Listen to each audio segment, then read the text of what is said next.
Diagne nag tàmm nañ lii ci moom du lu bees ci moom comme niñ koy wax rek jàmb na ba ñuul ma jàmbale see jàmbale je pense que loolu du information mais lii la ñuy xaar convoqué nañu ko demain on attend de voir lan moo ci nar a tukkee moom nee na convoqué nañu ko joxuñu ko les motifs de la convocation xaw mu ma les motifs de la convocation mais ce qui est sûr mooy journalam bi li mu bind tey le quotidien loolu mérité na convocation et peut-être même c'est dû à ça. Naby Vision. ça doit cesser mënuñu fi toog di bàyyi nit ñi ñuy wax lu leen neex di bind lu leen neex di yàq ay gor di teg ci ndodd gor ñi loo xamante ni defuñu ko waxuñu ko après du mujj fenn parce que dañuy lan au nom de la rupture ce fameux rupture bi nga xamante ni ça risque de nous coûter cher ça commence même à nous coûter cher parce que lu ñu dal moo ñu ko yóbbee da ngay gis ay opposants ñoo xamante ni ils avaient rasé les murs bi le Pastef di soog a toog au pouvoir da ngay gis que toogoon nañu tëj seen gémmiñ parce que ñu ngi doon ragal à tout moment justice woolu leen ci reddition des comptes ci loo xamante ni mën nañ koo wax justice woolu leen mais léegi dañu dem ba gagner en confiance lan moo waral loolu laxisme bi nga xamante ni moom la ñu nemmeeku est-ce que loolu yoon la est-ce que lii moo nekkoon li taxoon sénégalais yi maanaam teg taxaw xar seen tànk tubay pour Macky Sall bu jóge fi mbir yi dafa war a bar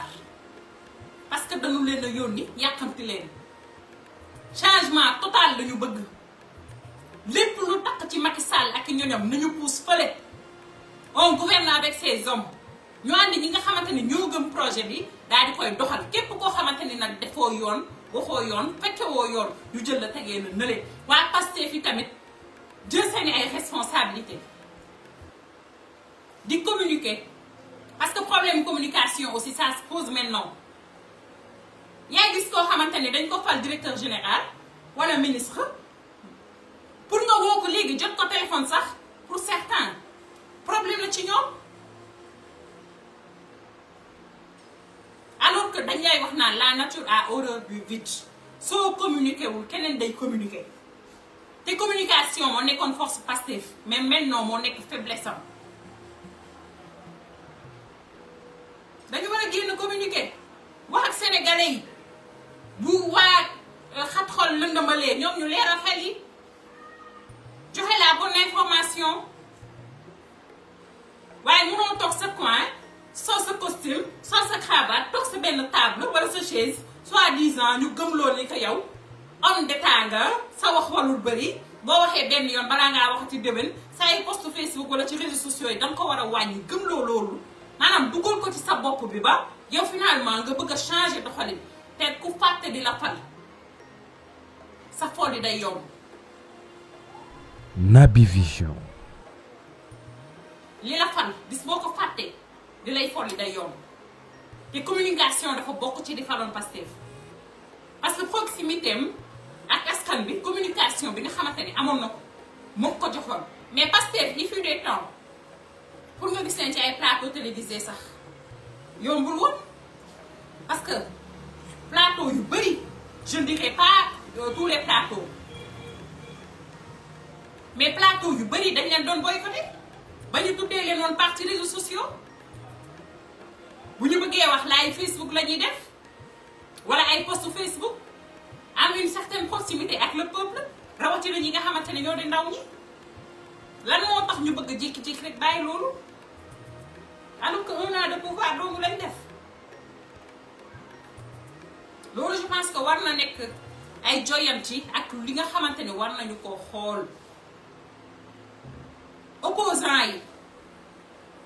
bu fekkee y'en a parce que moi j'ai l'impression que c'est Badara Gadiaga le chef de l'opposition son adjoint Abdou Nguer jamono ji mi ngi ci kaso bi ku ci waxul lu dul yoon ñu tuccal la nañ la tuccal dugal la ci kaso bi kenn yéenewul kenn kaso ñun ñëpp ay sénégalais lañ waaye ku ko mérité ku ko def yaa ko liggéey nañ la woolu teg la ci raay yi soo génnee looy wax di nga ko xool looy wax di nga ko settantal mais mënuñu la woolu loolu sama cri du cœur la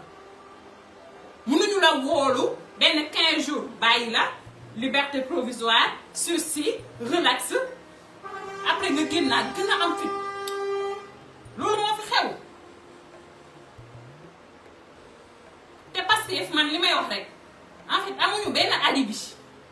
parce qu'ils ont vécu des moments difficiles yoo xamante ni ba tey ñu koy fàttaliku nekkul lu yàgg loo xamante ni danga naan ah ban année la woon ay yow fàttewul naa ko loolu métti na de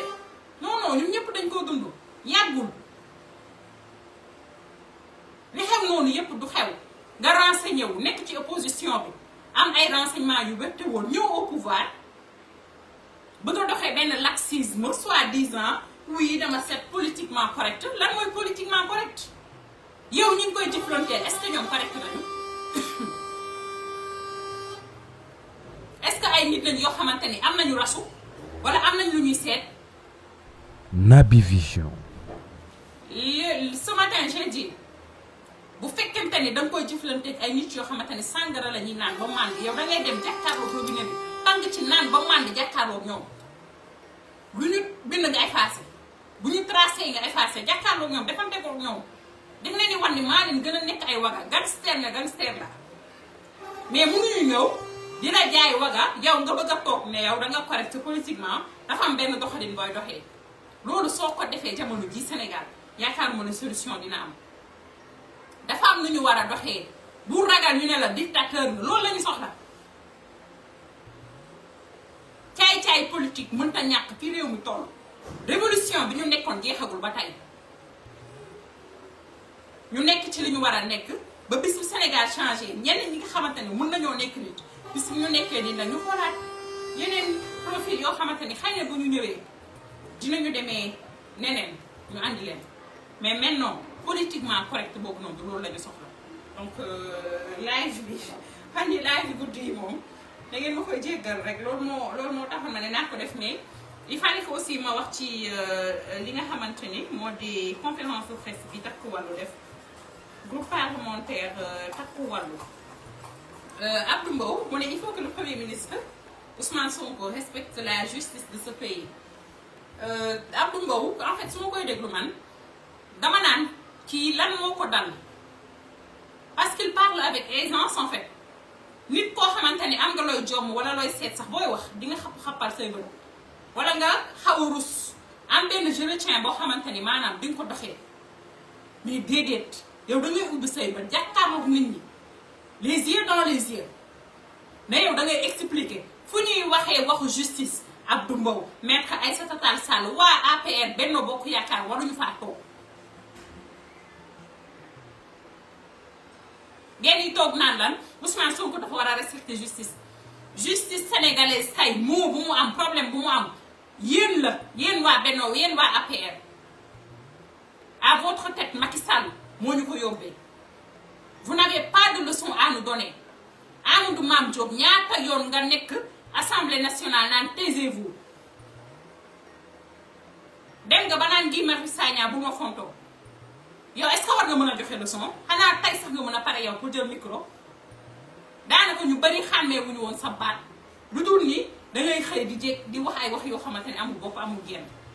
Naby Vision. bu ñu paree ne lii mooy opposition sénégalaise bi wax ñu n'importe quoi bu ñu waxee justice pour mu def liggéeyam ngeen ne waaw yéen affaire dictature ngeen di doxee alors que vous êtes mal placé pour donner des leçons.